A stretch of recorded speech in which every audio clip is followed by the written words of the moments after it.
Let's go ahead and call the meeting to order, please. Council workshop meeting, Monday, August 2nd, 2021, 6 p.m. Hydrich. Holtmeyer. Patke. Here. Pettit. Here. Reed. Here. Scornia. Here. Sullentrup. Here. Wessels. Please rise for the Pledge of Allegiance. I pledge allegiance to the flag of the United States of America and to the republic for which it stands, one nation, under God, indivisible, with liberty and justice for all.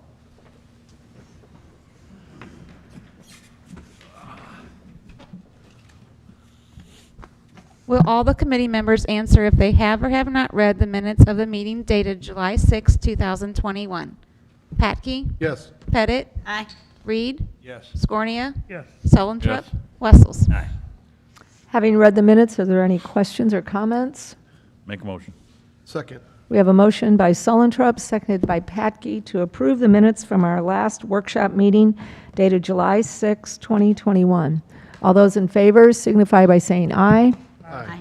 Opposed? By your vote, you approve the minutes. Thank you. Report of department heads, administration department, budget discussion.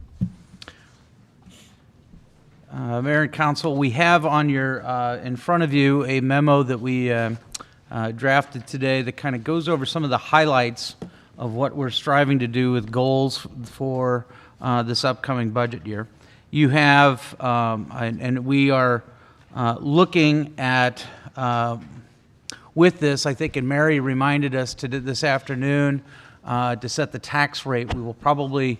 We are looking that we will probably have to have, yeah, if you'll recall in past years, we get that information at kind of at the last minute when we have to go ahead and move forward with that. And with the scheduling of the your council meetings being so early in the month, we do have a fifth Monday of the month, and so we will probably be looking at doing a special meeting for that tax rate on August the 30th at 7 o'clock. Prior to that, then we will do a budget workshop that we will go ahead and present to you. And then next month in September is when we normally have our scheduled public hearing on the budget. So that just gives you a little bit of a calendar and a schedule of what we're looking at. So we will be kind of give you the heads up too that we're looking at a special meeting then on Monday, August the 30th. But to give you some little bit on the highlights of what we're looking at, we've kind of broken it down by fund. So that you have an idea of where these projects, whether it be a project or whether it's personnel issues. But starting off with the obvious, the general fund, we're looking, and as we've said before, we're looking to incorporate the salary survey recommendations for all employee positions to include approximately $147,000 expense. That is, as you'll recall at the time, that was the study that was done by Austin Peters for all of the positions reviewed across the city. And so we're looking at incorporating that expense, and that's just to bring everybody up to the market rate. So basically, in essence, in years past, you've had a cost of living adjustment and a merit increase when we could at the time. And so this basically, with the salary study, kind of serves as the cost of living. And then we'd look at a merit increase, which is the second bullet of proposing a potential 2 to 3% merit increase for employees. That would be the maximum. That would be, it all depends. Like I said, right now I'm just giving you a range because until we're able to go ahead and plug in the final numbers, we won't be able to provide that. But at the end of the month, when we have the workshop, we can go ahead and provide that for you. In addition, and I did not, I forgot to make a copy of the next bullet item, but we can kind of go over it to you. But basically, we're revisiting the Prop P funding formula for the police department to include an annual payment of funds that are received in excess of the reserves. What we have done in the past, we've kind of held back a reserve for the future. We've also funded additional officers. If some of you will remember when Prop P was proposed, there was a formula that the county commission had formed, which based everything on the number of certified police officers that you have, and it was from January 1st of 2018. There's nothing magical about that date other than they made it that, a magical date. But essentially that stuck it at 28 officers. You're at 29 officers today, but we fund that 29th officer out of that fund. We wanted to see how the funds would come in from Prop P since the inception of this. And there are other cities that have looked at going ahead and on a monthly basis, they give the excess that they have back out to those police officers, and that fluctuates from month to month. Rather than do something similar to that, we have met with the chief and some of the police officers, and what we're looking at doing is an annual allotment. Once we hit our reserve, then anything that's left over would be an annual allotment. This brings us a little bit closer to or very competitive with the other cities and what they offer for starting wages for employees, Darren, or for officers. did you say 29 officers or 29th? We have 29 officers 29 now. today. We started, the formula when it began was started with 28 officers. 29. So we've added an officer. That's part of the problem that we had with the formula that the county commission came up with at the time. We knew we would probably grow, and it doesn't really leave us a lot of room for growth with regards to that. So we know as we add officers, that, those funds, there's more people splitting up that pot. We wanted to see how those funds came in, and we've done that now for what, 2 years, 3 years, Mary? Just a little over a year, but we are seeing at least a steady, we feel comfortable with this. We're also with the idea that we can be competitive with the other cities and what they offer. We also are looking at an additional officer for the police department that would bring us up to 30 officers. So that's another.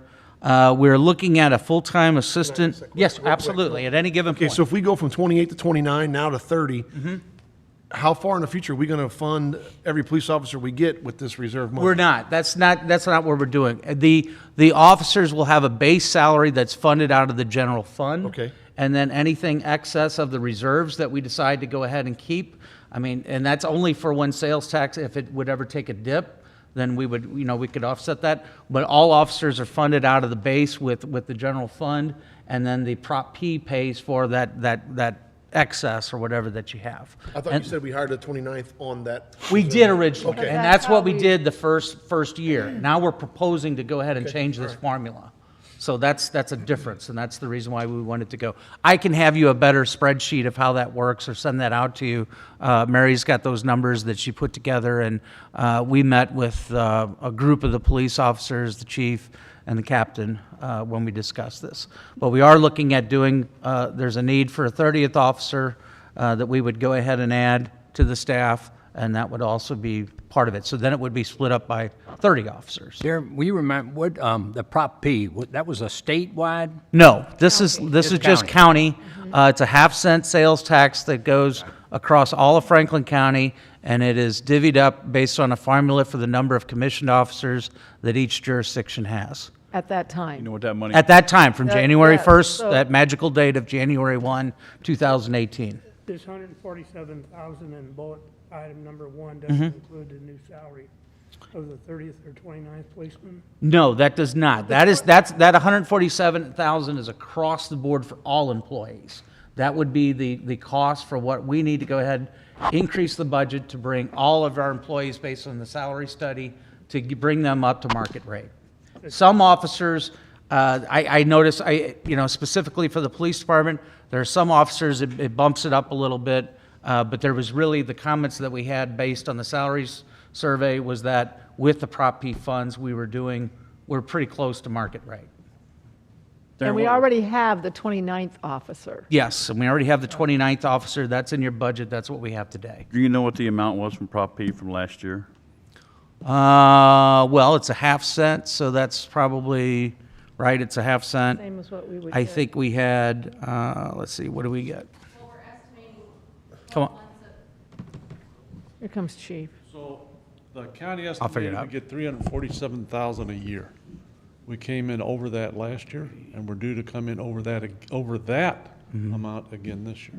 Because of sales tax, Yes, because of sales tax. half cents, right?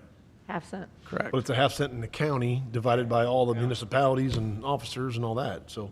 As long as sales tax goes up, that the money, But not just Washington sales tax that we get, it's the it's the whole county. county sales tax divided through everybody. But I will tell you, based on the formula that we've looked at, you have about 35% of the sales tax that gets generated in Franklin County comes from the retail here in You Washington. say 35? 35%. There could be 5% from New Haven, That's exactly right. but Or Gerald. divvied up the same way. That's right. That's been our And concern with the locked formula to in. begin with. Locked in with how many officers you had that day, January okay. 1, you know, Yeah, of that year. of that year. Okay. And there's been a number of agencies that have added officers since 2018. Union's one of them, as an example, in St. Clair. I'm trying to figure out, Mary, do you remember, is it about 3.1 million a year that comes from, I think, from the county on the half-cent sales tax? I can check that number. I'm talking Overall- Franklin overall. County overall. I think that was the question. Yes, Prop P's half cent. I only know what our portion, Okay. which is like, we're estimating 432,000 for 12-month period. Okay, So if that's 35%. Any other question? right. 35%. I guess if you do the math, you can figure it out. No, 35% was the sales tax. Yeah, that's the other end. We generate that for the county. We don't get that back. Right, right. Let me be very clear. We generate 35. Talking about that, why weren't we getting a bigger? You could have done, you know, the formula could have been based upon population.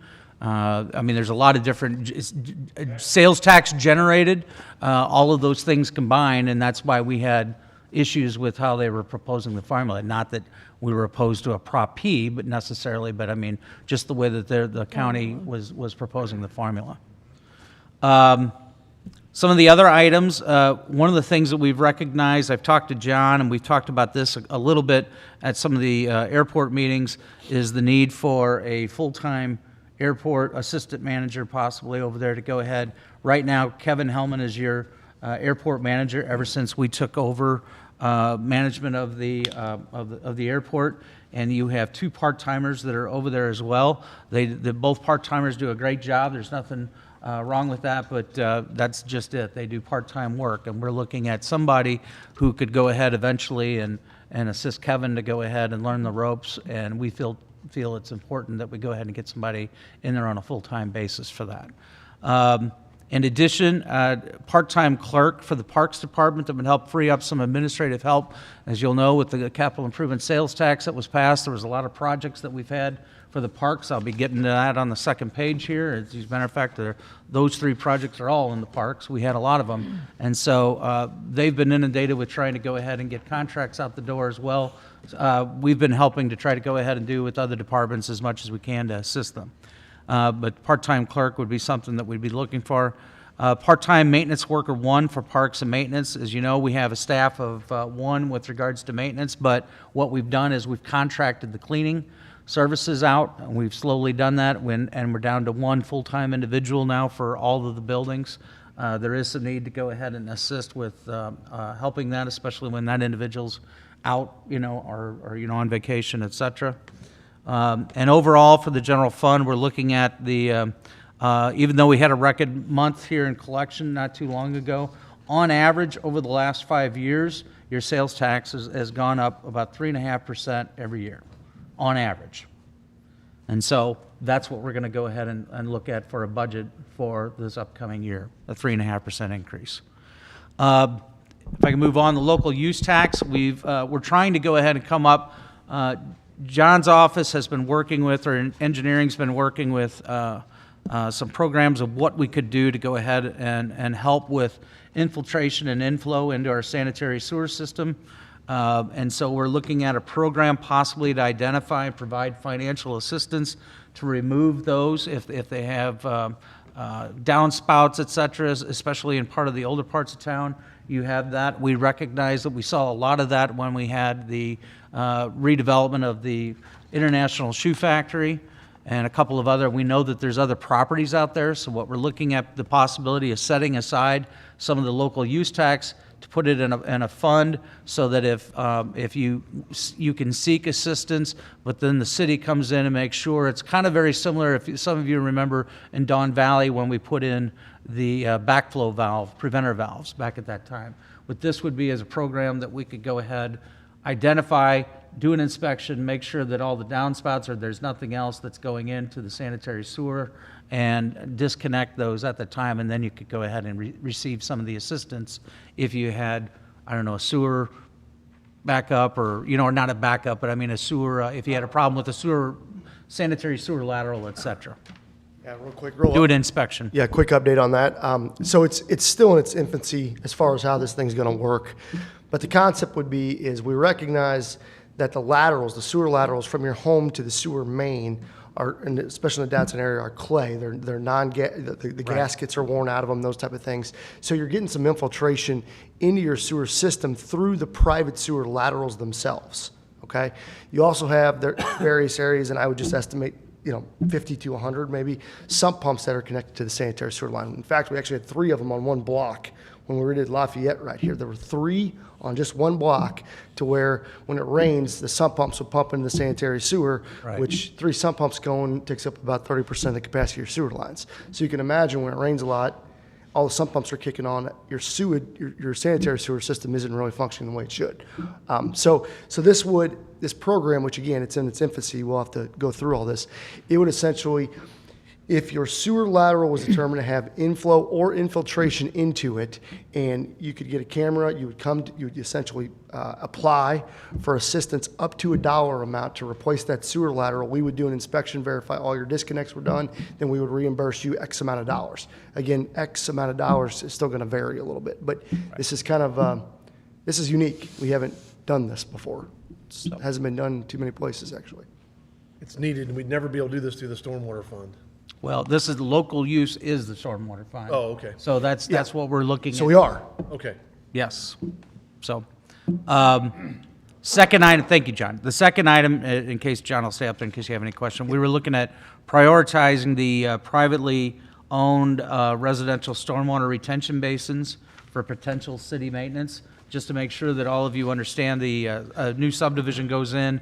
If you have to go ahead and put in stormwater improvements, which you do as a result of that development, the way your ordinance is written now, every one of those lot owners is a part owner of those basins. Correct. The city is not. However, the problem that we run into is enforcement of trying to make sure that they're maintained properly over the years, that they're cleaned out and functioning the way that they're supposed to. So what John and I have talked about, and his office has looked at, is how can we prioritize those and possibly take over maintenance. I know in the past the city has, in certain instances, gone through there at a couple of these and cleaned them out in order to make sure that they were functioning the way they should be. I don't think any of you would appreciate the calls probably that would come from residents if the city would go in there and clean those and then assess a lien against the entire subdivision and have all the lot owners go ahead and pay their share of those, and whatever maintenance bill it ended up being. Don't we normally, when a contractor does a subdivision, we take over the subdivision once it's completed? No, we don't take over stormwater, no. We take over the piping. streets, Piping. Piping, those things. We do Anything not- that's dedicated to the city, yes, we will go ahead and do that. But the basins themselves have been maintained, are supposed to be maintained by the homeowners. Basins, It actually usually the ordinance specifically excludes the basin. It says it. and that's what we got to change. And that's what we're proposing to change. And like Darren hit on it. I mean, it's okay when you have HOAs because you're dealing with one entity. It's not a big deal. It's what happens is when these things split up and you don't have HOAs, you got this pond sitting there that needs some maintenance work to it. So the only way the only tool we have is to basically either go in and send letters out. You all need to get together and fix it. And if you don't, then we go in and do it, and then we assess every one of them. And that's an issue. Subdivision. Now assess the individual if there's no HOA. But if you have a subdivision. Well, then you assess the HOA. Then you assess the HOA and they See how divide. that becomes an issue? I mean, it's a pretty big issue, But a actually. lot of subdivisions have an HOA, but not a funding source.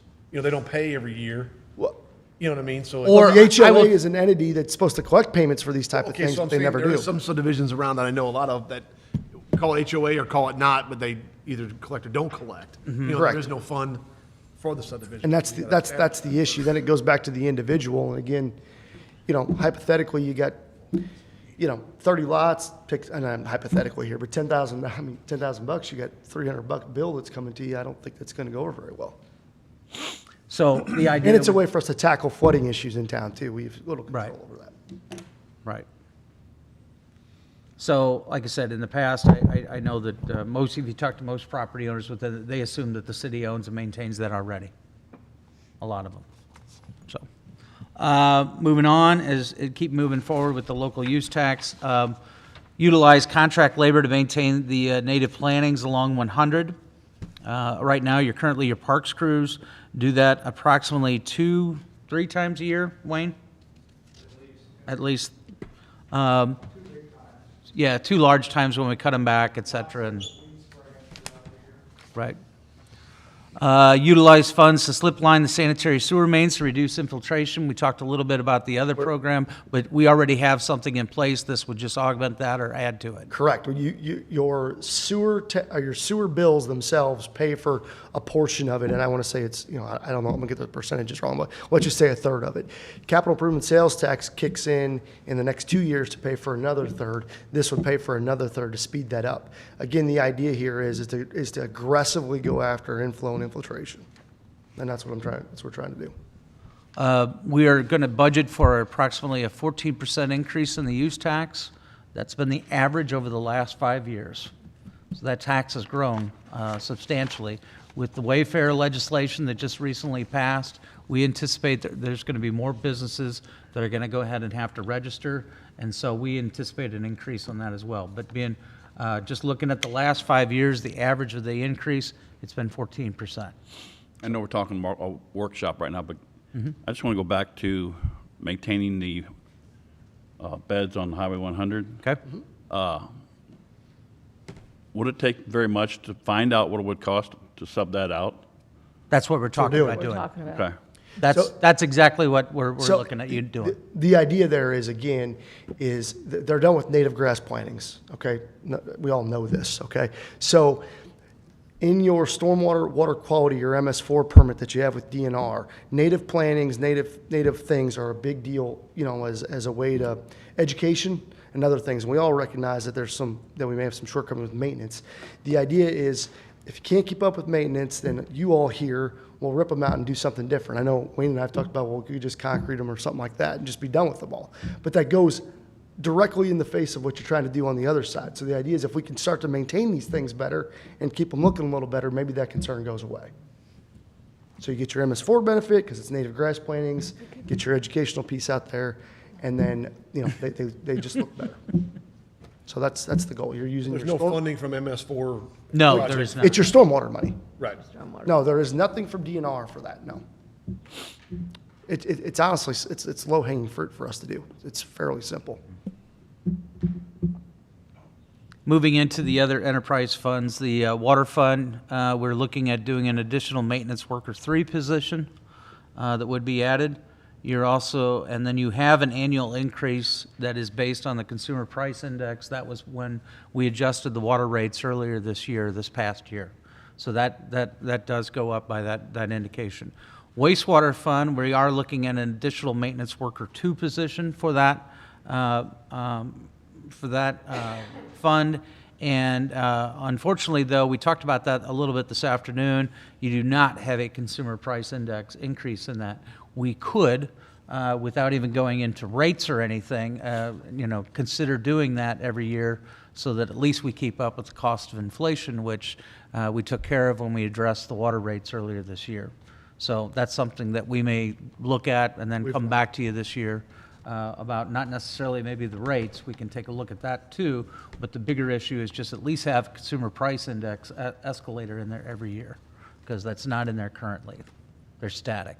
So, and then finally, capital improvement sales tax fund.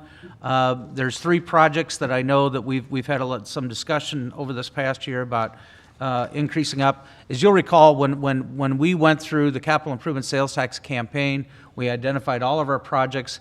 We were going to pay for it. We were not going to borrow. We're not going to bond any of the projects. We were going to pay for it as we go. And so we tried to go ahead and set out a schedule for all of the projects to go ahead and be completed. We've taken a look based upon, I know that Phoenix Center Playground, Mark, you've expressed in the past that you'd like to go ahead and see that moved up. So we're proposing to have that. I know that there's a push to get the Runs at Infield, the turf. which is $350,000 pushed up to this next year. And then finally, the main stage roof, which we'll talk about a little bit later tonight as well. We did start the process on that, and originally it was $375,000. They'll be requesting about 30% increase on that based upon prices of what they're seeing of what's out there on the market. I will tell you that the projects that we would push back, part of it was our improvements that we were going to do at the city auditorium. There was about $900,000 identified to go ahead and do improvements there. In talking with staff the last month or two, we've talked about the possibility of putting together, well, it's high probability of putting together an application for the National Register of Historic Places for not only the main park or the auditorium, but also the pavilion that's out there, as well as the pool house. Those are all built with WPA funds back in the 30s. We feel that we'll be strong candidates to go ahead and get those, and then maybe we can go ahead and get some grant funding to also assist the funds that we have, and that'll take a couple of years for us to get that designation, but we can push that back into later on into the sales tax, the 8-year window that we have. So these are the 3 projects that we're looking to push up, and that would go ahead and help with that. These are just some of the highlights. This is pretty aggressive, actually. We'll wait to see if we can go ahead and incorporate all of these within the next couple of weeks, but we should be able to go ahead and give you a better answer on that on August the 30th at our special meeting. Any questions? So are we still going to have that budget meeting on the 16th? I think what we would, this is what we're changing. We're not, to answer your question, we would rather have it on the special meeting on August the 30th, because we're going to have to set the tax rate based upon when we get that information from the county. So Mary brought that to my attention. Every year we go through that. There's a balancing act of how soon we get that information and setting that hearing date. Any Any other? questions or comments? That's right. Okay. Main stage roof project and amend 2021 budget. Perfect segue into the next. So we were approached by the chamber to take a look to see what we could do to go ahead and possibly move that project up. The chamber is having, I believe there's a convention possibly of other fairs and festivals. Yeah, and so Washington is going to be home to that, I think, in the year 22. So they asked us to look it up and bump it up. I think it was originally on the schedule for the year 2023. So we took a look at that. As part of that, what we did was form a committee. We had 3 staff members from the city, John, Wayne, and myself from the city. We also asked the chamber to go ahead and put together individuals that they wanted on the committee as well. There's approximately 6 of us. Councilman Sullentrup was one of them. Danny Cassette, who's also on the chamber board, but he's also on our parks board, as well as Jennifer Giesick and Tim Pepsel. We all sat and reviewed. We went out for a request for qualifications. I think it states in the letter on April 28th of this spring of this year. We received 2 sets of qualification statements, and this committee did a point system in ranking how the qualification statements came in based upon what we were looking for in the original solicitation. And based on the point system or whatever, Cochran came back as the one that scored the most. We chose to go ahead and look into entering into a contract with them. And we've had a couple of meetings with them to see what could we get done with based upon our budget of what the city has within the capital improvement sales tax. Unfortunately, we don't have enough in our budget to go ahead and count for what probably needs to be done. We did look at several different options. I'll let Sully, if you have any questions, or I can entertain, or Wayne or John are here. But basically what you see on the back of your packet, that is the rendering of something of what we can look at to go ahead and fit for this budget. That's something that they were looking at, something that keeps, that could stay there permanently. Excuse me. We don't have that. Oh, you don't have that in your packet? It's in the file, or in the. It's in the council packet? Yeah. Okay, all right, it's in the council packet. You can pass that around. We got a colored picture. There you go. But essentially, that would be an increase in your budget for that particular item. I think there's about a 30% increase with it. We would like to go ahead, though, tonight and enter into a contract with Cochran to start those design services. We're looking at that, we would get that done. I can't remember what the time frame, was that by spring or early summer of '22? June 2022. Okay, Yeah, their event is June of '22. yeah, so it would be up prior to that. So we need to move forward with design, and then get bids back this winter and get that thing going. I mean, it's a fairly easy building to build. I mean, it's Yeah. steel building. Put some It's a matter of lead metal time, on I it. think, for Oh. material. I believe that's the International Association of Fairs and Festivals, isn't it? IAFE. Yeah, international. That's what JB's on So it's board an of. international. Right. Aaron, in your letter to us, you said that, you talked about the increase, and then you said that additional funding may be transferred from other park projects. There are, when we did went through the capital improvement sales tax, let me get to that letter. We had, there are two other projects within the fairgrounds that we identified. One was the replacement of the lights down at the Midway Sports Arena. Or not Midway, I guess, or what it's called, Motorsports. Motorsports, I said the wrong thing, Motorsports, sorry. That's approximately about $100,000, and then the rest was to replace, there was $200,000 total, $100,000 for the lights, and then the other half would be the replacement of the restrooms over there by the old tennis courts, that are in a lot of need to be replaced. I mean, it's been a long time. I was just wondering how are the parks dealing with that? With Well, the parks, in other words, it sounds like we're robbing Peter to pay Paul. Well, that's true. I mean, at least on the fairgrounds, there's only so much money. We do have, sales taxes doing better than we, anticipated, so there's that part. But yes, the idea would be is that some of that excess that you have for this project could be taken from the restrooms. I don't know that you need to spend $100,000 on restrooms over there by the tennis courts. I don't think it's gonna cost that much. So my point is, you can go ahead and at least take maybe $50,000 out of this excess that you need for this, and you can take it out of that. The rest of it, hopefully you have with other sales tax projects that may be under budget, or you have more sales tax to work with. Not 30% more, though. Yes, that's correct. So that's why we made it clear to them that, those restrooms, although they service our park system, that could be what we take it from. I do know that number, I think, Wayne, for the lights is pretty much spot on for 100,000. And there's no grants with UE or anything that we couldn't apply for those lights? We could certainly look. We will exhaust all to see if there is an opportunity there, we would look. I can't say that there are, tonight I can't tell you that they exist or they don't.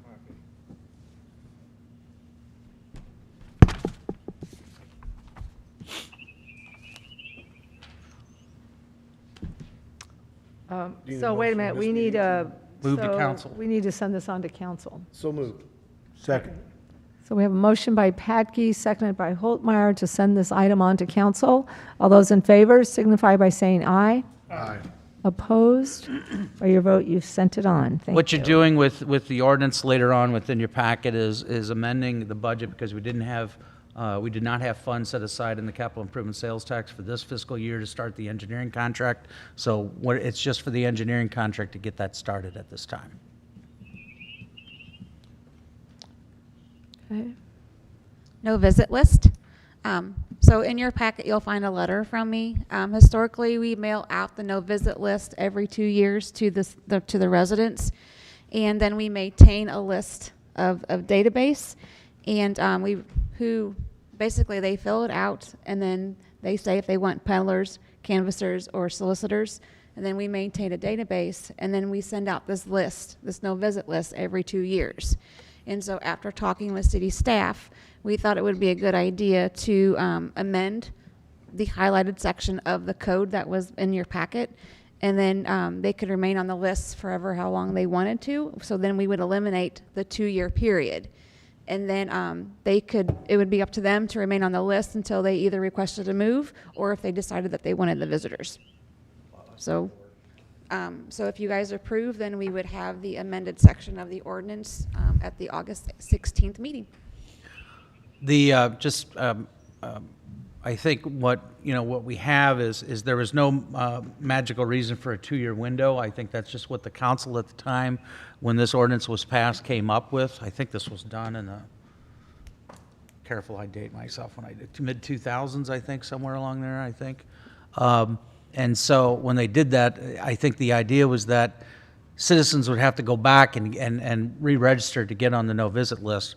What we've experienced is that it's probably more of a pain for those that have signed up for it to have to do that every 2 years anyway. So they would go ahead and stay. Now, other cities require for canvassers or solicitors, the permits cost a lot more to go ahead and get the permit, and so therefore they just don't see quite as many come around, and so that's what really kind of slows down the traffic or anybody to come and knock on your door. But this would keep them on the list until they chose to get off. Do they have to register now? They do. They do have to register every 2 years in order to be on there. So even if you filled one out 6 years ago, if you have not since, you are not on the no-visit list. Or do you mean solicitors?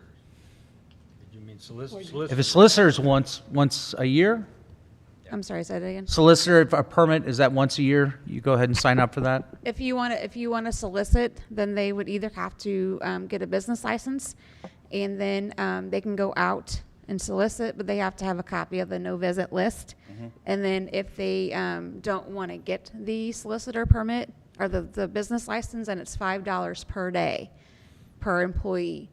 But then they could do it for 6 months, they could do it for 2 weeks, they could do it for a day. Okay. But it's all contingent on their business license.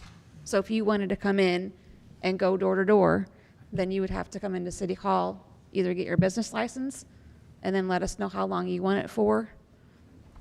And then we would make you a badge, and we would print you out the no-visit list. And again, if the newspaper is listening and gonna put anything in this, make sure you put in there that when they do come to your house, they have to have that on their person. They have to have that on their person. They have to come to City Hall, and then they've got to fill out some paperwork.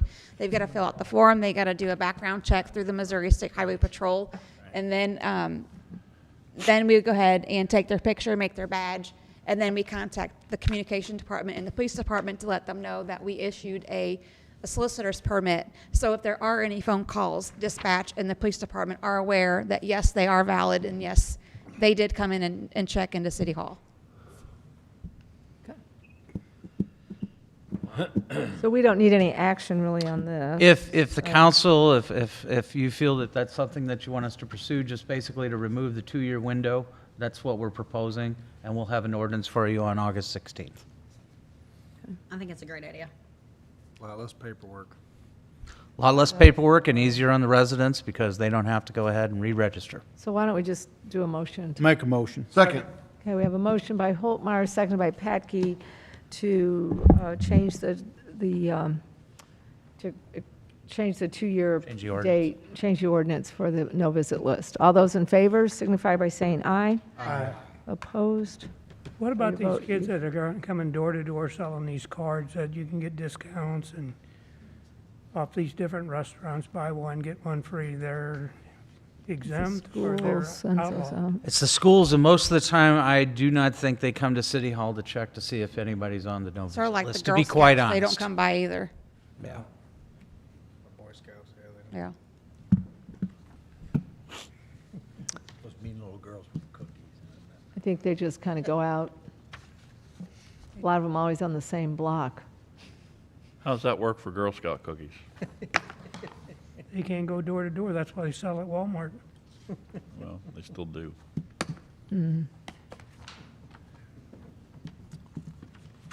Okay, Yeah. Engineering Department, Waste Connections Contract Amendment. Okay, good evening again, council. Ben with Waste Connections is here again, so if you have any questions directly for him, he can address those. But at the last big trash or bulky trash pickup, I guess big trash week, we were just identifying I asked them to identify the issues just like we've always done in the past, just to see what we could do better. I think when we first went into this contract, I was always letting you guys know that if we were looking for ways to improve the operation, we would for sure do so within the parameters of the dollars and services that we basic service that we would provide. In doing so, when we did big trash, like we noticed a lot of You know, homes that would have 5, 6 mattresses in one home, that type of thing. And not a lot, but it did happen. And you would see issues of where people would come in and obviously go through things and pick out what they want, leaving kind of a mess there that they would either deal with or not deal with, just depending on the situation. Again, that's really no different than what the city has dealt with in the past. We've had this issue before. So it's kind of identifying it and seeing if there are different solutions that we could do better on. One thing we came up with was going to a monthly bulky waste pickup, where you would essentially get 2 items, each resident would get 2 items that they could set out on their last pickup of the month. That sounds like a great idea. 2 times 12 is obviously 24, so you get 24 bulky items a year. That would then be a non-advertised event, so you cut down on some of this, I don't know, scavenging or whatever you want to call it, going through things, because it wouldn't be an advertisement to essentially the entire region to come, hey, come to Washington, get our stuff sitting out in our curb line. So that was one of the solutions we put forth. Again, you'd also then be able to put this stuff out once a month rather than hold on to it for 6 months. So thought this was a good idea. We actually drafted the ordinance, worked with Piontek or Mark on that, and came up with what you see in the packet here and at the actual council meeting. However, Friday I had our street department kind of read over it and just give one last look over, and Pam at the street department actually came up, what do we do with apartments? And that's a very good question. What do we do with apartments? Historically, apartments would always take place in the bulk waste pickup. No big deal, no harm, no foul. But if you have a 20-unit apartment complex, 2 items per month, 6 different buildings, you can see 2 times 20, 40 times 6, you're up to quite a few items. So I don't have a solution for that. This was hot off the press on Friday, and I don't have a solution for that. So what I'm asking you tonight is there's 2 other items on this contract amendment that we proceed with, and I'll get to those here. But we strike out the idea of going to this bi-monthly, or 2 items per month, not bi-monthly, 2 items per month bulky waste pickup until I can come up with a solution for the apartments. I just don't have it. So I welcome any feedback, obviously, of that concept. It's just I don't think that the ordinance is written very well as it sits to address every of your paying resident, specifically the apartment complexes. Do we still have the option to contact them and Do. Yes. have a Sure do. big pickup and say, I'll pay you whatever it is? Yep. Yes, that is an option for every resident. It's still there in the Apartments, contract. it's there whenever you want it. One thing I've talked to Ben about, or Waste Connections about, is maybe on the apartment complex, identifying where they are, and then going to some sort of a voucher system with them. So if you're an apartment complex, you would get essentially 2 vouchers, and then you would schedule that directly with them on those. We thought that might be a way to go. Then in the department head meeting, there was a brainstorming that would go to a voucher system for everyone, potentially. So I don't know if I have the solution. I just, when it was written, it was put forth in the packet, and that was brought up. I don't have it right now. What if we take the 3 biggest apartment complexes in the city and put a roll-off there like once a month? We talked about that as well. We talked about actually doing it like basically bulk week for the apartment complexes, and they would get a roll-off during that week.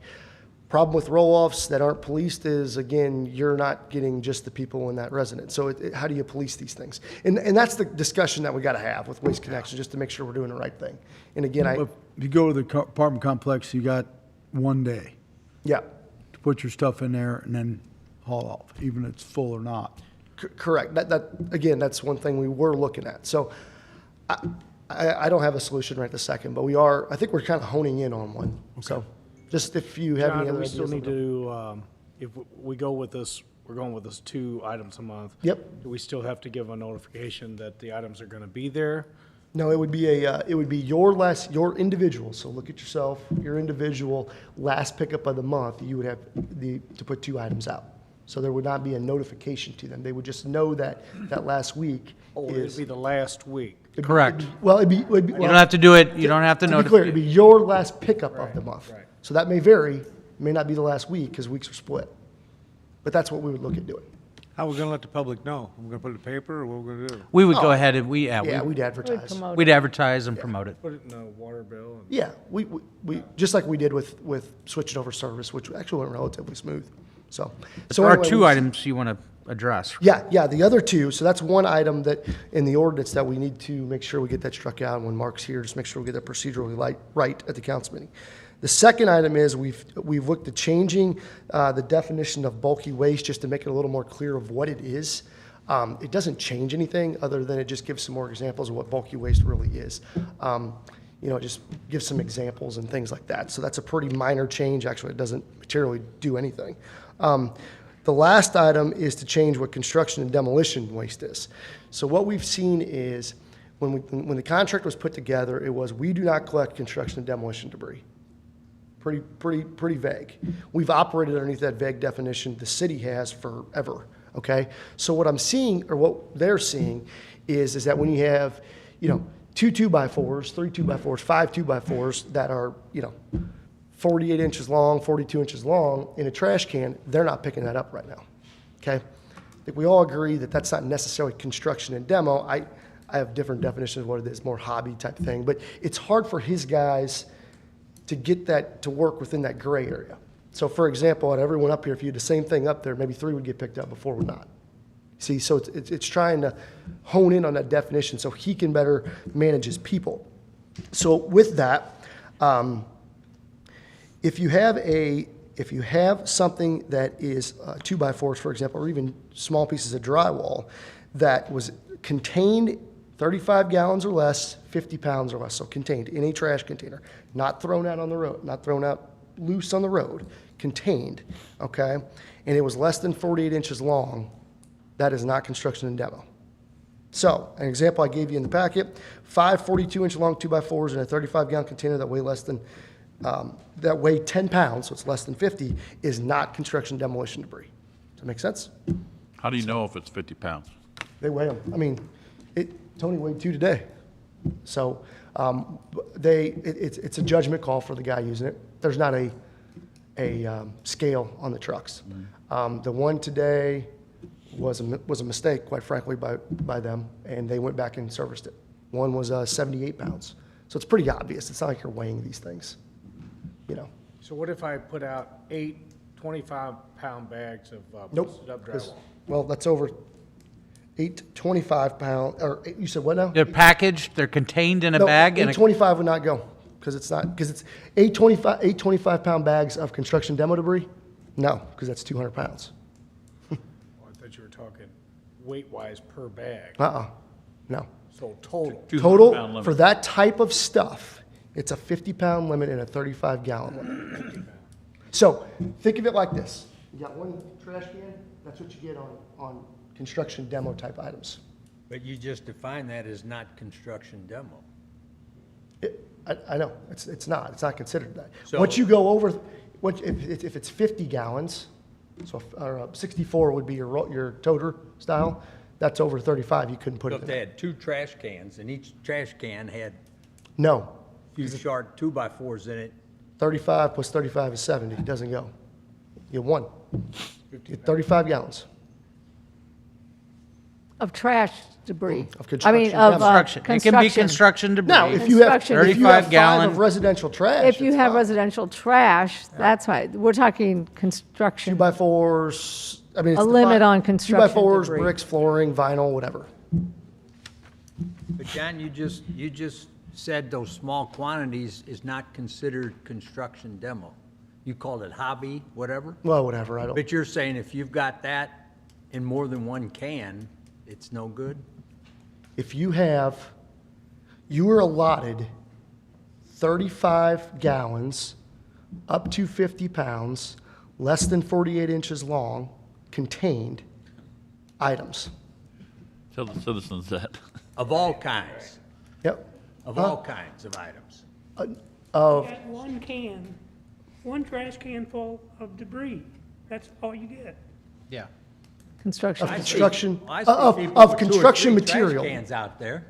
What's- I see 2 or 3. Of construction material. Right now, your ordinance says we don't pick any of it up. You got a 2x4 in it, we're not picking it up. That's happening.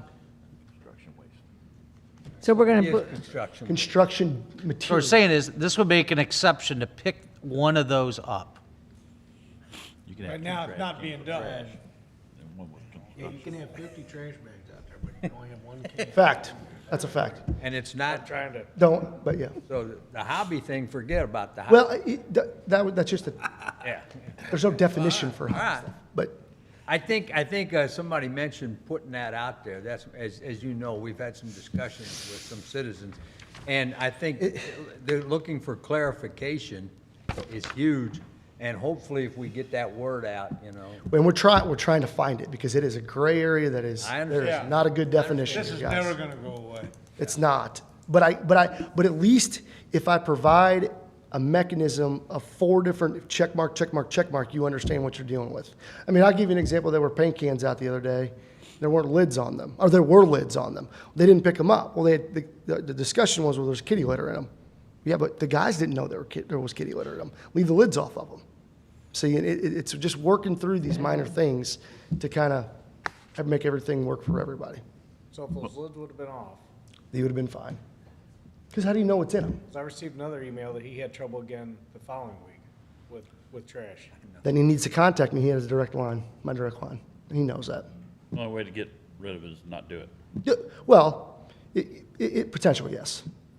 Again, you have no mechanism to take 2x4s right now, or chunks of 2x4 right now. I'm trying to provide some mechanism to take some. Give you some outlet so that people can go ahead. If you got a project where you did something and you can contain it to what we've got, at least that'll get picked up. Well, it used to be cheap enough to take a truckload of construction debris to the landfill for $18, and now it's only $30. So It was cheap that's enough. pretty cheap. Still cheap, yeah. Yeah. But still, I think that's a beautiful thing, because you and I have gotten a heated discussion. We have. Drywall and Yeah. contained drywall, not drywall out. And I think it's a beautiful thing. Well, A lot of people, some people are just not gonna clean up something, you You know, know, and drywall's an interesting don't one, have a right? truckload. You fill up a 35-gallon trash can with drywall, it's probably over the 50 pounds. So again, it's you know, it's going to take a little bit, but it's trying just to make sure that everyone's staying honest and we get on a definition that he can operate within, really. Because I think they want to provide the best service again within the contract. You know, I don't think anyone denies that. It's just how do we get that to the individual? And leaving a bag with a 2x4 in it is a tough thing to do. I can't say they're doing something wrong. So, Okay, so Make a motion. That's what we need. Second. Send it on to council. thank y'all. Okay, so we have a motion by Holtmeyer, seconded by Patke, I think. that was it? sure. Or by Patke, to send this on to council, and we're going to omit the one item And that's we'll on talk- here. We'll make sure that gets addressed Okay, at the meeting. very good. All those in favor signify, Question, just to clarify, Yeah. no implications for the financial arrangements, it's None. just the okay, thank you. None at all. Thank you. okay. All those in favor signify by saying aye. Aye. Opposed? By your vote, you've sent it on to council. Perfect. Thank you. One item real quick, High Street's under construction. I think you guys see they're pouring concrete. We're working around the fair schedule, and we will do that. Jokers knows what's going on. They will, at the end of the day, make sure all the gravel and things isn't spilling out as far into the street as they possibly can. There's not a lot of lay-down area. It's pretty typical. The reason why we allow rock and things on the roadway for this project is the roadway gets milled out and repaired to new anyway. So there's John, what happens with the high dirt walls that are under now? Yeah, the entire project has sloping easements of 10 to 20 feet, so they'll just get regraded down to it. You will see some retaining walls. There's some 20-inch, 24-inch retaining walls. Oh, yeah. That get put in, and a couple areas have some like tall curbs on the backside, concrete curbs that'll get some retaining walls. So there's retaining walls being incorporated in the project. They're formed up now, retaining walls. Yeah, and it's a little knee wall. It's a little 12-incher that they'll tie into. And then, like I said, there's sloping easements for us to tie grades in. That was fitted in the bid. It's in the bid. Okay. Okay, anything else? Thank you. Thank you, John. Parks Department Park Facilities User Fee Schedule Code Amendment.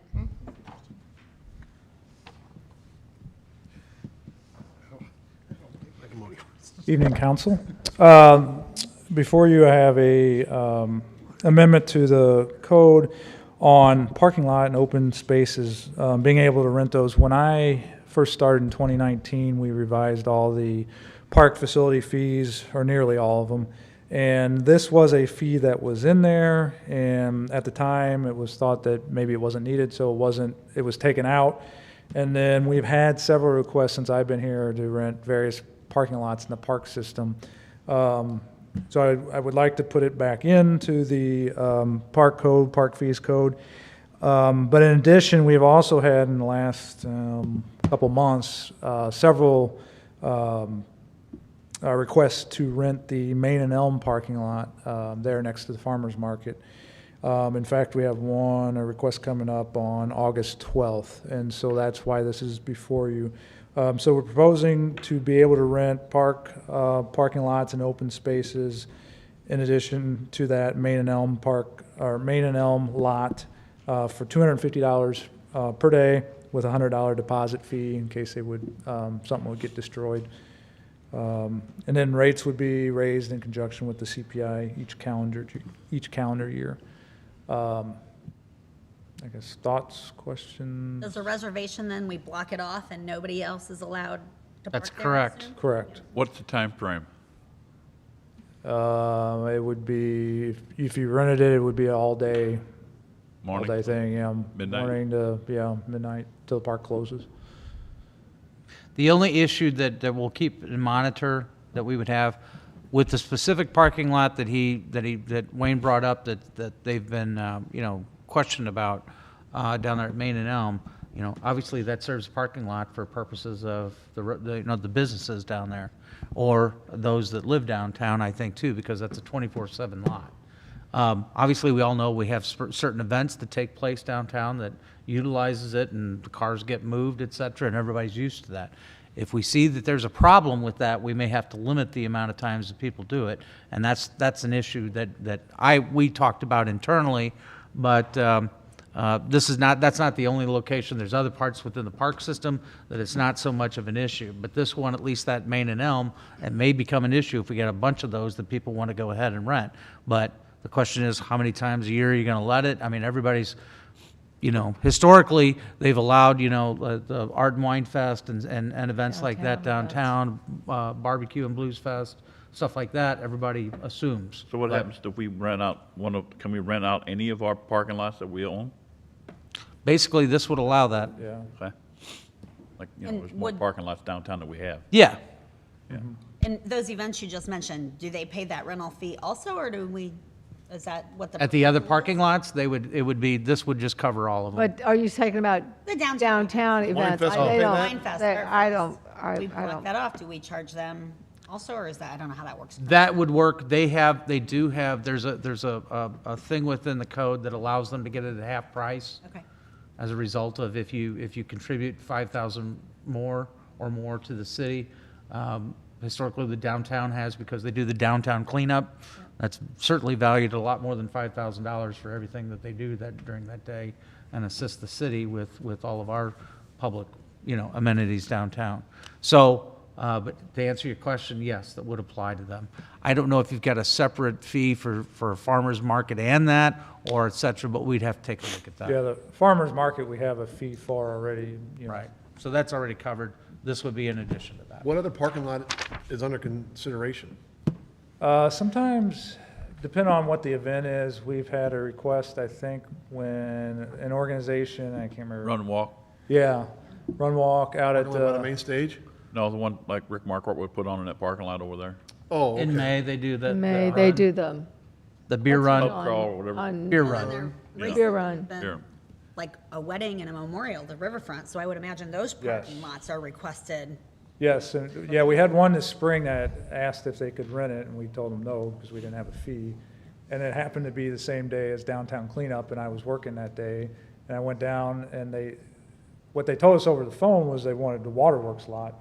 When I got down there, they had tried to block off the boat trailer lot with tape and cones and everything, and I caught it right away and told them they couldn't do it and opened it back up. I think certainly use a parking lot, for other public purposes, but you can't just, Block it off. yeah, block it off unless you got That it was why I asked rented. the question, like, is it officially then Yeah. off limits for everybody else? That's correct. If you rent it, then it is off limits for the others. So we would have discretion on what lot and days and things like that. Wayne, in this new scope of these, that we've come up with these charges and stuff, I got asked this weekend, the motorsports arena down there. Years ago, there used to be saddle clubs and horse shows and this and that. This person wants to start a Washmo Saddle Club. is there specific that you could block that and rent that area off? We do have a fee, I can't remember. So it is. It comes with parking lots and a lot of other stuff. Is that part of the fairgrounds? Yeah, I think that's part of the saying- fairgrounds, if I remember correctly. When we did it for the, was it not demolition Monster. derby, but the monster truck? Monster truck. So the monster truck company from outside came in, and we could do South Gate, North Yeah. Gate, and then rope it off from there, and they had the main stage and the bleachers. Yep. For a cost. Because that's all they need. Right. I think it was $1,000 a weekend, or there was a fee, I can't go back. That one, I think, was negotiated separately because we didn't have We didn't have something it. in It the was user fee schedule. And then we created one We after created that. one after, because, yeah. The fees are on our website or So I mean, webpage. so there's technically, you wouldn't have to rent the whole fairgrounds. You could rent. Correct. That's how we divided it up. You could do the main stage, you could do the buildings inside the park, or you could do the motorsports. That's how we divided it Yeah, up I that think time. so. Okay. I'll have to, yeah. We'll check on that, but I'm Somebody's double gonna check be on that. coming to you and asking you about that. Okay. Just FYI. That's Yeah, good. I'll have to Needs to be double check on used. that. Yep. Yep. Darren, real quick, if somebody does want to rent a parking lot downtown, and the people that have businesses and want to park on that lot, do you put an advance notice out the day before or something? Yeah, we would have to do that. Like I said, we haven't done any of that since I've been here, so we would need to get the word out. We were talking about that when we had this, Yeah.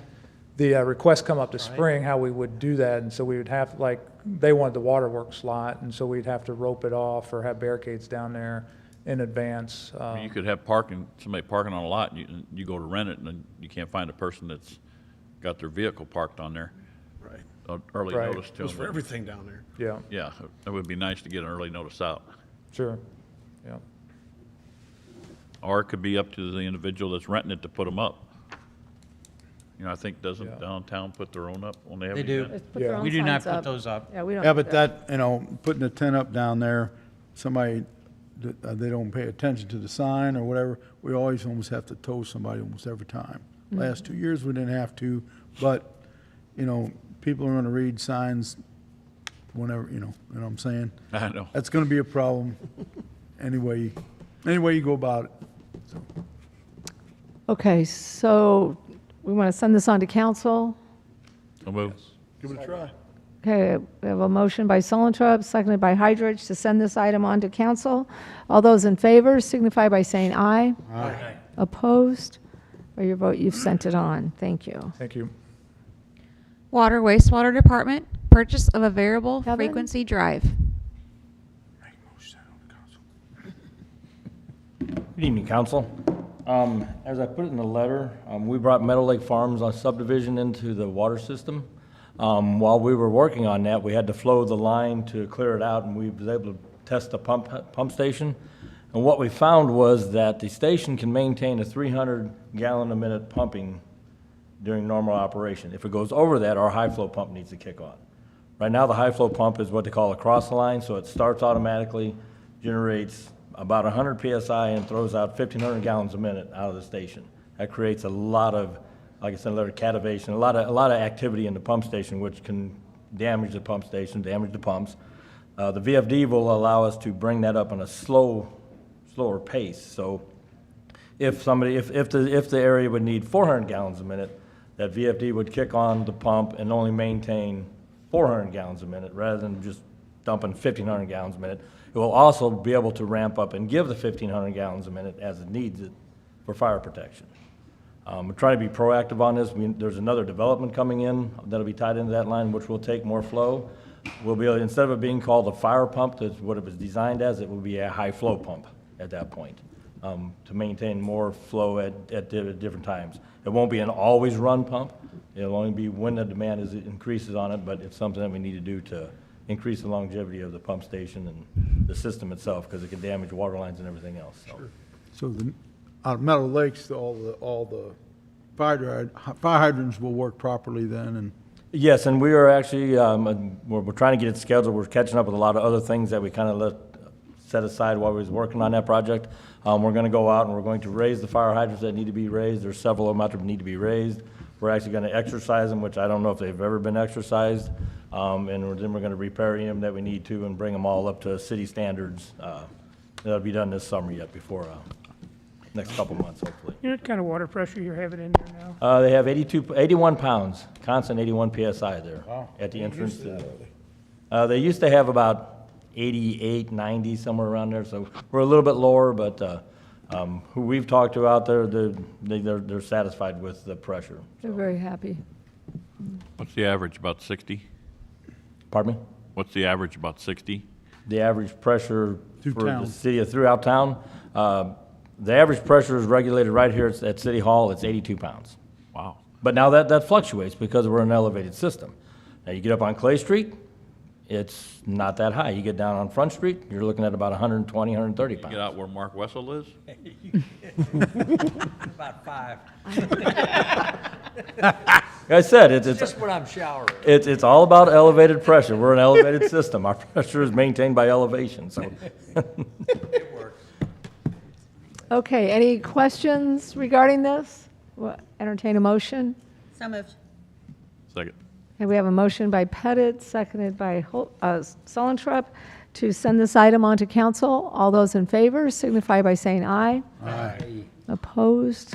By your vote, you've sent it on. Thank you. Thank you. Thank you, Kevin. Okay. Motion to adjourn? Yes, I would say. Second. Okay, we have a motion by Sullentrup, seconded by Pettit, to adjourn the meeting. All those in favor signify by saying aye. Aye. Opposed? By your vote, we are adjourned.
Late, there was that many errors. I think they hit pretty good. I was late. I shouldn't say All anything. right, ready? That Macho kid hit 818 for the tournament. You did? You know, Jen Macho, he's working in the chamber office. Yeah, he's got his speedo. Gaffin. Yeah, that's Will be what a I junior said. at Washington. Chief heard me say 818 in the state tournament. Let's go ahead and call the meeting to order, please. Regular meeting of Washington, Missouri City Council, Monday, August 7th, 7:15, I'm sorry, August 2nd, 7:15 PM. Heidrich? Aye. Holtmeyer? Aye. Patke? Here. Pettit? Here. Reed? Here. Scornia? Here. Solentrop? Here. Wessels? Please rise for the Pledge of Allegiance.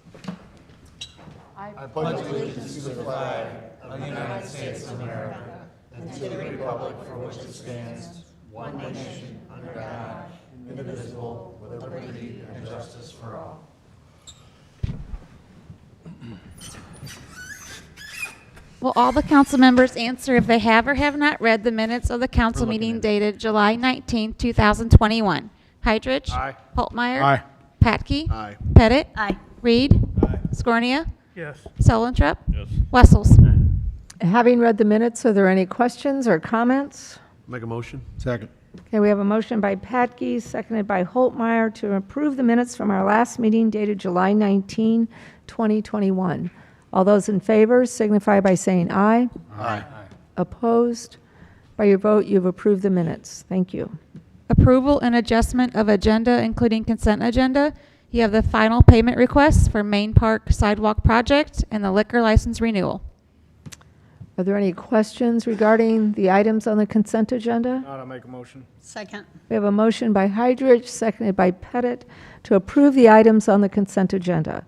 All those in favor signify by saying aye. Aye. Opposed? By your vote, you approve the items. Thank you. Priority items, mayor's presentations, appointments and reappointments, library board of trustees appointments.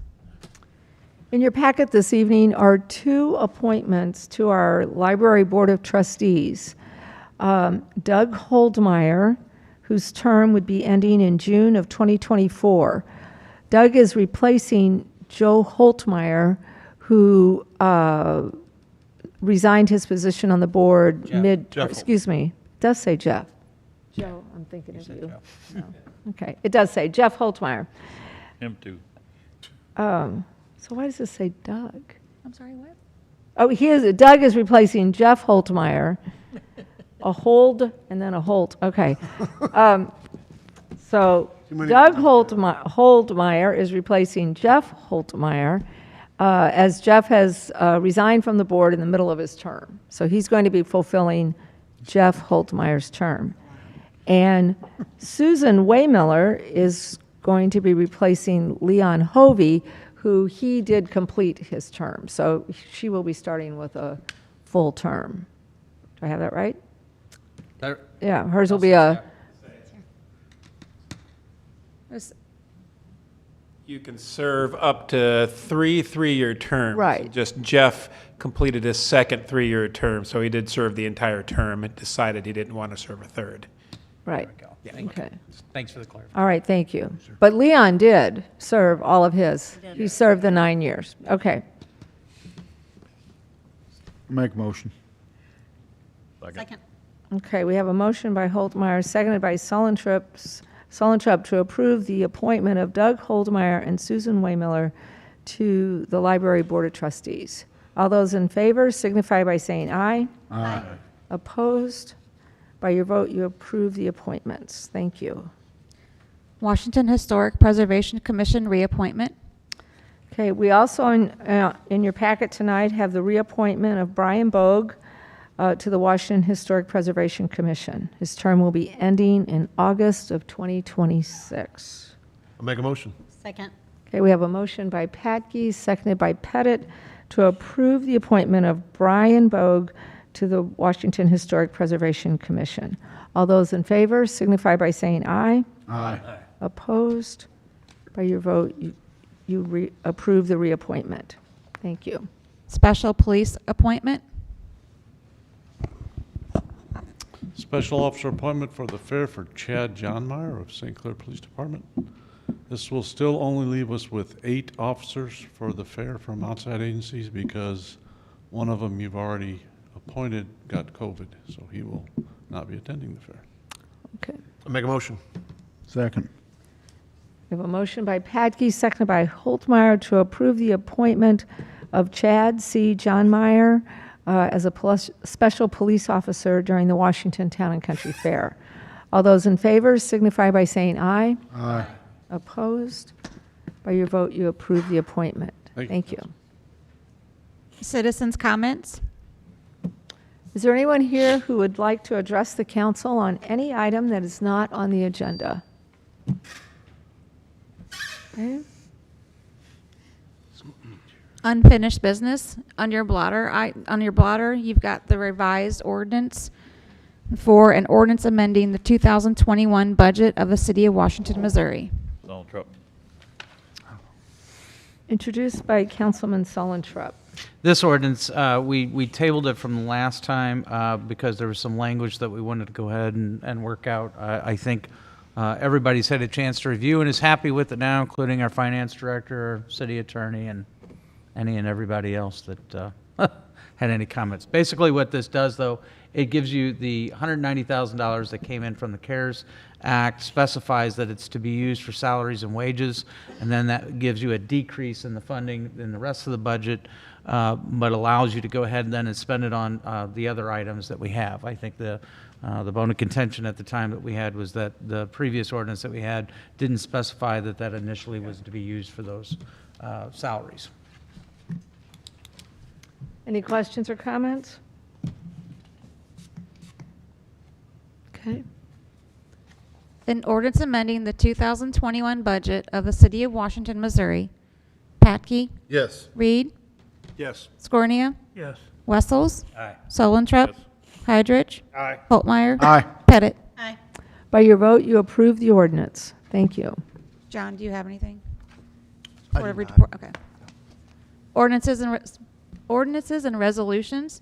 An ordinance authorizing and directing the execution of a contract with Cochran for engineering design services for the main stage roof project and amend the 2021 budget. Holtmeyer.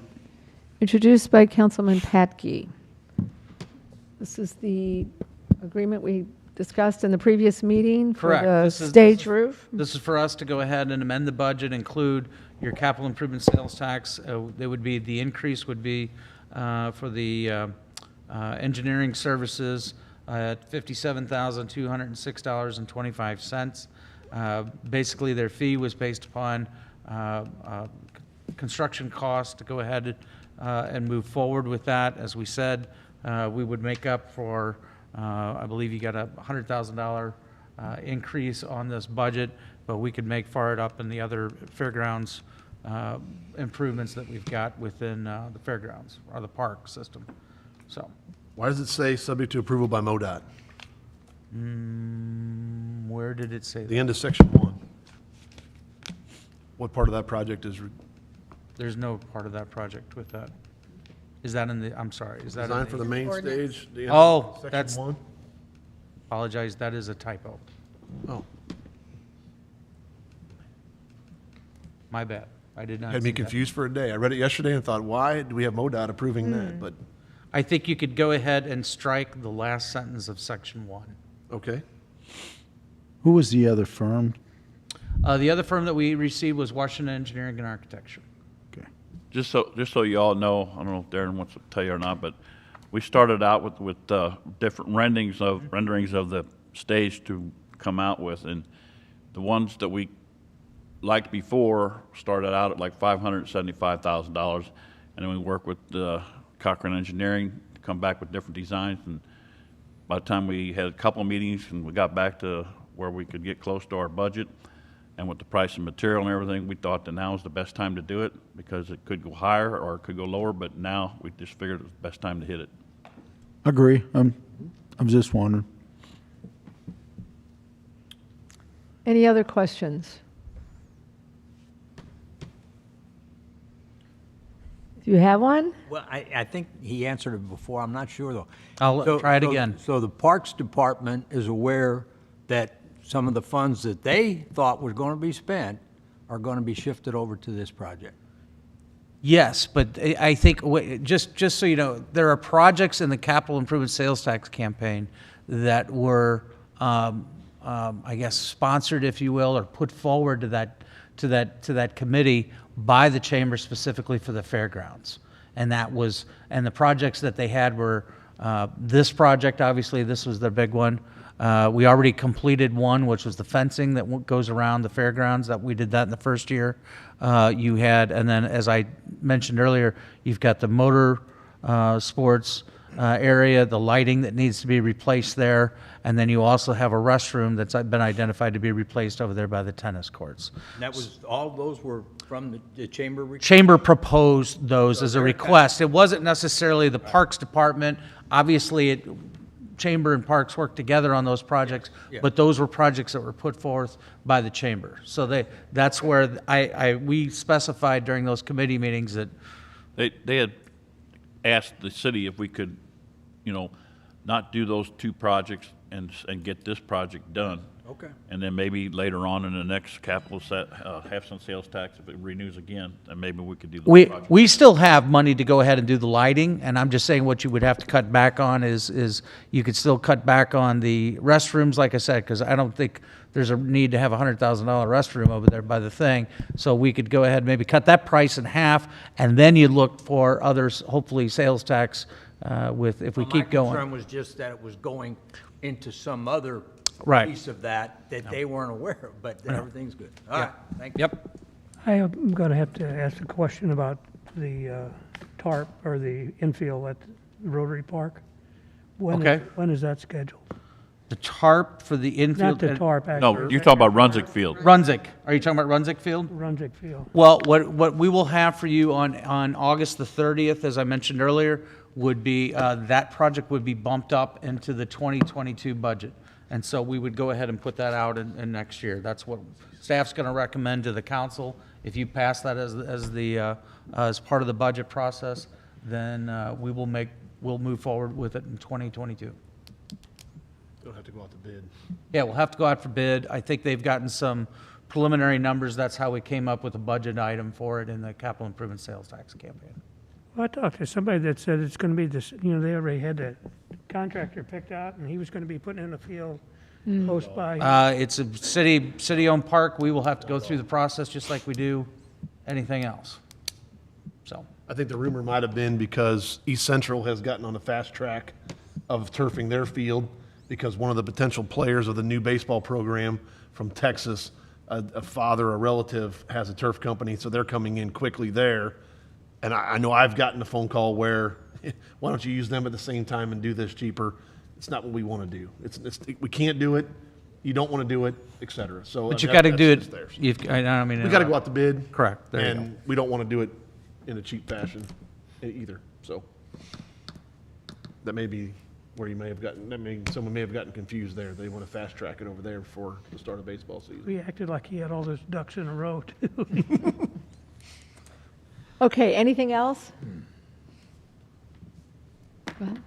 An ordinance authorizing and directing the execution of a contract with Cochran for engineering design services for the main stage roof project and amend the 2021 budget. Patke? Yes. Reed?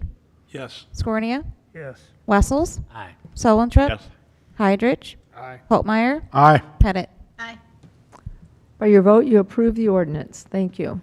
An ordinance authorizing and directing the execution of First Amendment to exclusive franchise agreement for the collection, hauling, and disposal of residential municipal solid waste and recyclables by and between the City of Washington, Missouri and Waste Connections of Missouri, Inc. Holtmeyer. Introduced by Councilman Holtmeyer. Okay, as explained in the last meeting, this is actually a three-part modification, our First Amendment to the existing contract. Two of the items in the section, underneath Section 1 are defined terms. Bulky item is one, construction and demolition waste is two, and then there's a Section 2 or Section 3 operations. What I'm requesting is that we strike out Section 3 operations due to the fact of the 2 items per month issue with apartments and things has not been worked out yet. We're not sure how we're going to proceed. That did come up after the ordinance was written. However, I would like to proceed with completing Section 1, defined terms, bulky item, and then the construction and demolition waste definition as well, to, again, provide clarity to the residents about picking up things such as 2x4s less than 48 inches, 35 gallons or less, 50 pounds or less contained, to ensure that we maybe solve some of the problems of a couple of those items being left essentially on the streets. We're trying again to define what those items are to help with the hauler, make sure what his requirements are, and also then provide clarity to the residents who are putting things out. So I'd like to proceed with the two definitions, bulky item, construction demolition waste, but then not proceed with the nature of operations section of that ordinance. John, do you think it would be advantageous if we would pass it all and see how it goes at the apartment complexes if we don't have an issue? Pass it as said be, and if it is an issue at the apartments, we come back and change it? I think you're gonna have issues. You do? Yep. You think you're gonna have multiple mattresses at the apartments? We have them now. I mean, Okay. Every time somebody It, moves out. Somebody moves, we have more problems there than we do anywhere else possibly. we do, yeah, right. If you pass it now, I think the way it sounds, you're going to be able to go ahead I'm and, worried about messaging. I'm concerned. Okay, that's fine. I just thought I'd ask if it's something we need to look into. Maybe it would police itself instead of us trying to figure out an answer. The apartment complexes may give you the answer. I looked at that. Waste Connection, I talked about that on Friday afternoon. Just let's move forward and just see how it goes. You know, I don't think, I think that our residents have operated the way that they've had for so long, that this would be, again, a change. Right. And again, I think it's a change for the positive if I could work out the details with the apartment complexes. It's not the single-family residence, it's not the two families, it's not those issues. I think we could sort through those, no problem. It's the apartment complexes that I really have concern about. And with them paying the same fee, you know, a renter in an apartment paying the same fee as a single family, I got to work through that because I don't want to maybe not go in it without having a solution. I apologize for not having it worked out prior to it getting written. What about the trailer park? What's that? What about trailer parks? Do they pick up trash at each individual trailer? They do, yes. Yep. That's how we've done it before. So again, I'd just like to move forward with the other two items, which seems confusing. It's really not in practice. It's really, you're looking at 4 items. I mean, it doesn't change the number of residential waste that you have, which is a defined item. It provides, and it reads solid waste such as wood, bricks, flooring, roofing materials, et cetera, that is directly or indirectly the byproduct of such activities, including but not limited to concrete, Excelsior, gypsum board, metal, blah, blah, blah. Solid waste such as wood, bricks, flooring, roofing materials, et cetera, that exceed 35 gallons in volume or 50 pounds in total weight, or is not in containers over 48, is construction demolition debris. So anything less than that is not. So again, I'm trying to find a way to make sure that they pick up 2 2x4s, 4 2x4s, a couple pieces of drywall. Do we table this part of that? No, I'd like to proceed with those 2 items. I'd like to, And then what about the third one? the third one I'd like to table. Yeah. Not table, but essentially not proceed and then have a different amendment. Well, we would We'll bring it back. strike that. Second, Yeah. you're just striking that section. Striking that section, and then we would come back with another one. I'm not saying it's a dead item. I don't have the solution today. And I'd like to proceed with the other one. Okay. Everyone understand? Clear? That's trash. Yep. Okay. An ordinance authorizing and directing the execution of First Amendment to exclusive franchise agreement for the collection, hauling, and disposal of residential municipal solid waste and recyclables by and between the City of Washington, Missouri, and Waste Connections of Missouri, Inc. Patke, Yes. Reed, Yes. Scornia, Yeah. Wessels, Aye. Solentrup, Heidrich, Aye. Holtmeyer, Aye. Pettit. By your vote, you approve the ordinance. Thank you. An ordinance amending section 265.110 of the Code of the City of Washington, Missouri. At key, Oh, I think he beat you. I guess. He wants to do Introduced that. by Councilman Solentrup.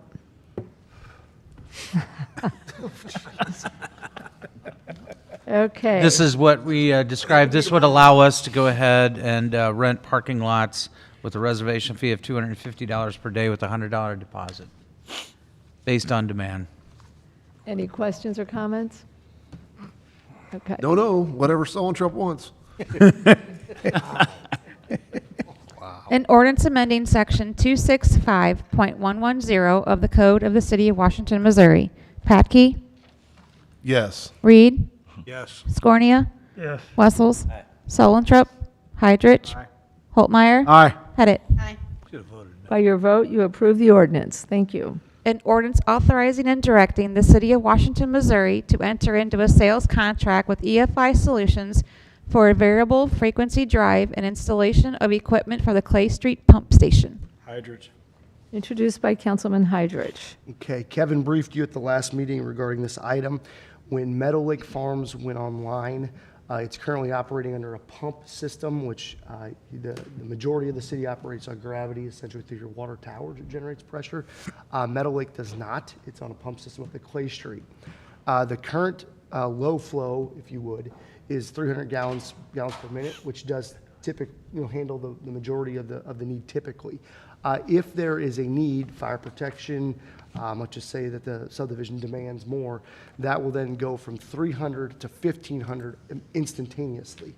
A VFD will allow that to ramp up. So if there's a demand for essentially 400 gallons per minute, it'll provide 400. 500, it'll provide 500. So it's a gradual shift rather than on and off. This is also an investment essentially in our future because the Camp Schrader Farm is, you approved a plat a couple months ago actually, that there's going to be some units that will also be on this water line and system. So it's kind of just being ready for that. Right now, I think Kevin said the maximum that we've seen Meadow Lake needing was like 280, I think, gallons per minute essentially. So we're already at that maximum with 58 homes. So if there's 200, 300 units, it'll get into that 500, 600 need. So this is essentially an investment in this future. Any questions or comments? How much is that pump? Ooh, what was it, 16,000? 16,000. and some change? Okay. And it's, utilizing a pumping system is the only way that we could provide water pressure to Meadow Lake Farms due to their elevation. So this is the only solution that we had, which we knew about. Anything else? An ordinance authorizing and directing the City of Washington, Missouri to enter into a sales contract with EFI Solutions for a variable frequency drive and installation of equipment for the Clay Street Pump Station. Patke? Yes. Reed? Yes. Scornia? Yes. Wessels? Solentrop? Hydrich? Aye. Holtmeyer? Aye. Pettit? By your vote, you approve the ordinance. Thank you.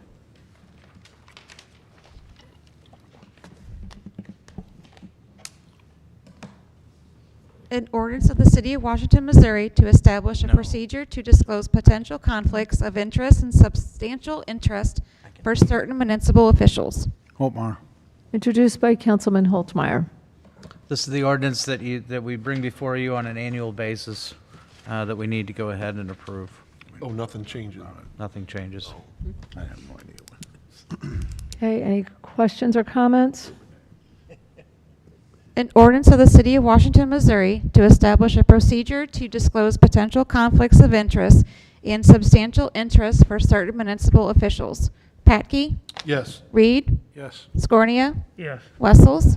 Solentrop? Hydrich? Holtmeyer? Aye. Pettit?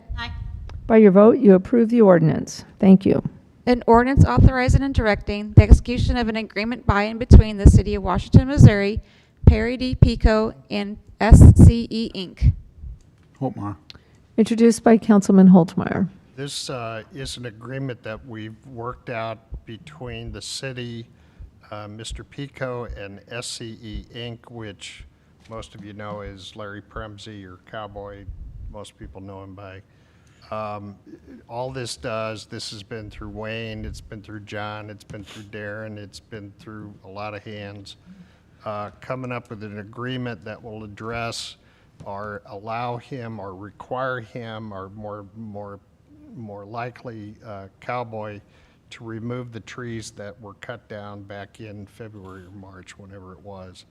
So this doesn't absolve him from any claims for damages. It just allows him to get in there, get those trees out of there, get them chipped up and disposed of off-site. Mark, is there a time period? No. My understanding is that it will take them about 2 days once they get in there, and the plan is to have it done sometime during midweek not on a weekend, but sometime midweek when it will impact the least amount of people as possible. It will require closure of the trail for those couple of days, but Will we be able to let people know in advance? Is there any provision that they have to notify the city? they don't, but I'm sure we could contact them and they would let us know.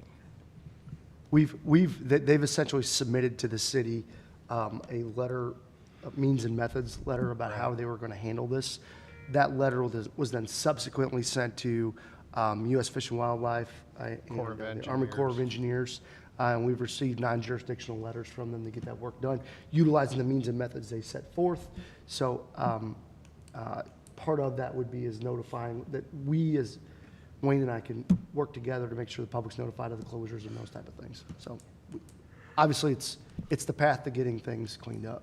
So first step. Any other questions or comments? Okay. An ordinance authorizing and directing the execution of an agreement by and between the City of Washington, Missouri, Perry D. Pico, and SCE, Inc. Patke? Yes. Reed? Yes. Scornia? Yes. Wessels? Aye. Yes. Solentrup? Hydrich? Aye. Holtmeyer? Aye. Pettit? Aye. By your vote, you approve the ordinance. Thank you. Mayor's report? Well, Greg just informed me that the American Legion won the state final, and now they're off to regionals. So congratulations to the Legion team. And also with this being Fair Week, sure everyone has their time to be at the fair and serve. So enjoy the fair.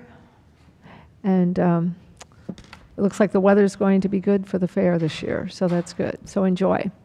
That's all I have. City Administrator's report? We'll just be working on budget, trying to implement those goals that we laid out for you earlier tonight at the workshop.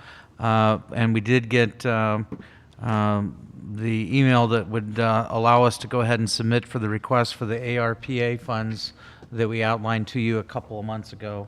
Up until this time, the application process has been a little slow, but now it looks like they're ready for applications to go ahead and be, or not applications, but at least you have to do some paperwork processing to go ahead for the city to receive those allocated funds. So, be doing that as well. Okay. And we do have a few items to discuss with you in executive session. Council comments? Yeah, I got a couple of things. What procedure do we need to do, Mayor, to nominate somebody for the wall with the plaques up here in City Hall? I don't, if I may, Mayor, I don't think, there's not a, I think just submit a letter, I would say, with who the individual is and why they would be indicated. There is, I think with all of those, they were through the parks system, and then you've got different ones. Wayne's got, you do have a form. Thank you.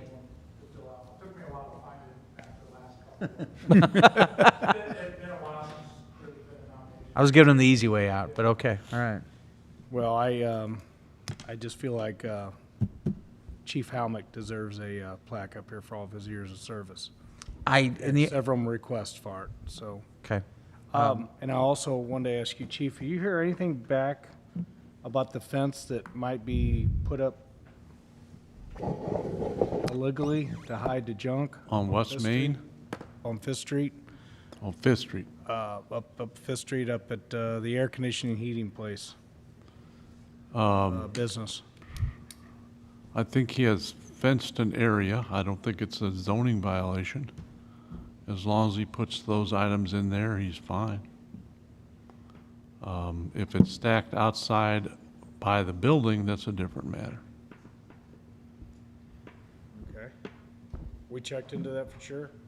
We've been working on that, going by and giving a couple notices about moving his items, so it's an ongoing issue, like several I've been things. told a couple different answers with that. I was told that the fence was probably, we can't put a fence up to have a Can junkyard. ask zoning, but I think you can put a fence there and store the items inside the fence, correct?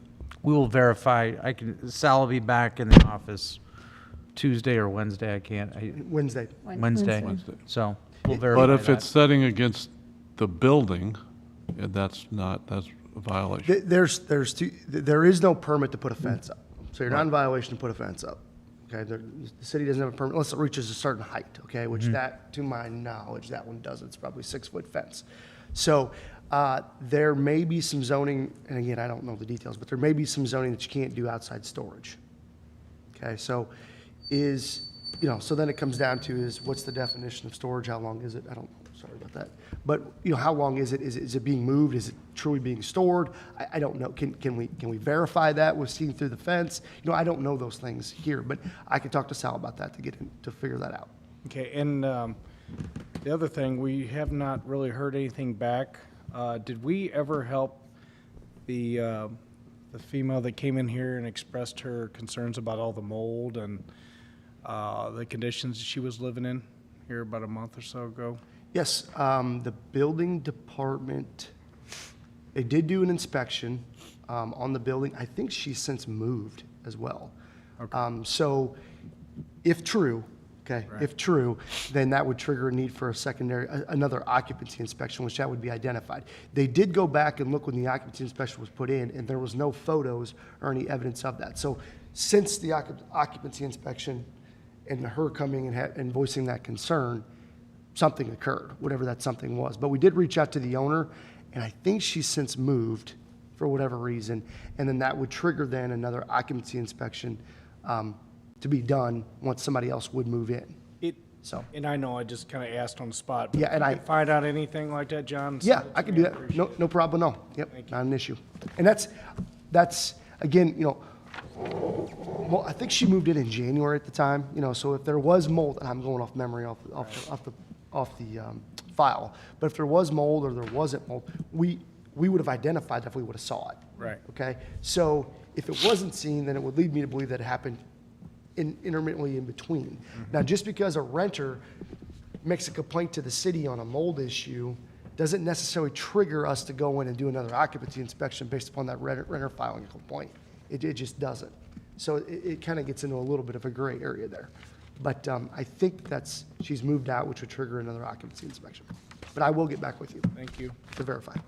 And you're still working on that project over by Patients First? I am. I mean, we're trying to get 1.5 million a street done yet this year. So hang with me. And that does take a surveying to make sure we get that done right. So I'm running a little short. Wayne? How you doing? I didn't notice at the park, is the fountain working yet? It was installed in What hasn't? I haven't heard if there's been an issue. I just noticed it hasn't been running yet, and I didn't see it run today. Maybe they worked on it today, I don't know. Unless there was an issue, but I know it was, I think last night we were talking back and forth, and he told me that it was installed on Friday, on Friday. It might be on, I don't know. So, I just didn't know. I'll check on it tomorrow. You were looking at other stuff. He's taking a nap. Okay, anyone else have a council comment? City Attorney's Report. Public vote on whether or not to hold a closed meeting to discuss personnel, legal, and real estate matters pursuant to Section 610.021 RSMO 2000. Patke? Yes. Reed? Yes. Scornia? Yes. Wessels? Aye. Sullentrup? Yes. Heidrich? Holtmeyer? Aye. Pettit? Yes. Okay, we are adjourned. Go into executive session.